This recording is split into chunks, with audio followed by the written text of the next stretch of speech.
Au-delà de l'aspect technologique qui est essentiel, moi ce qui m'interpelle, c'est évidemment la notion d'espace privé et d'autonomie. C'est-à-dire que finalement en Chine et peut-être plus qu'ailleurs, le processus d'individualisation de la société est différent et on a encore aujourd'hui en Chine eh bien, des actions, des références, des choix modelés, influencés par un collectivisme d'État. Et aujourd'hui, je pense par exemple que les Chinois ont plus confiance dans leur autorité, dans leurs entreprises, dans les services publics qu'en Occident et sont plus orientés vers le consentement, en tout cas consentent davantage à divulguer leurs données d'achat, leurs données d'usage, leurs données de consommation. Cette situation-là est à mon avis en passe de changer puisque depuis les années 90, la société chinoise est entrée dans la société de consommation, dans l'individualisme également, que ce soit dans la famille, dans l'école, dans la consommation et dans le travail.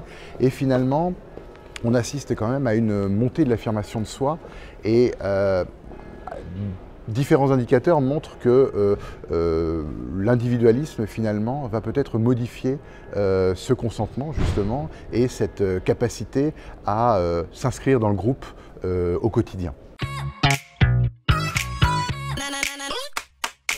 Alors il y a trois éléments qui me paraissent intéressants dans l'application. C'est que premièrement c'est un service sans couture, une auxiliaire de vie digitale voilà, qui permet d'accéder à un certain nombre de services. Deuxième point, ce sont des services à la fois marchands comme le shopping, les mini-messages, services de communication et puis des services publics. Enfin c'est un équipement qui modifie la consommation en suivant quotidiennement et de manière mobile le consommateur pour une consommation informée, une consommation également protégée des risques du marché, c'est-à-dire que le consommateur en magasin eh bien, communique avec ses amis ou avec des prescripteurs ou des influenceurs pour rassurer ses achats. Et puis également une consommation enregistrée. Voilà, je pense que ça, la nouveauté, c'est que WeChat est évidemment et indiscutablement un capteur d'un nouveau genre pour enregistrer un certain nombre de données qui seront ensuite exploitées par les marques et les distributeurs.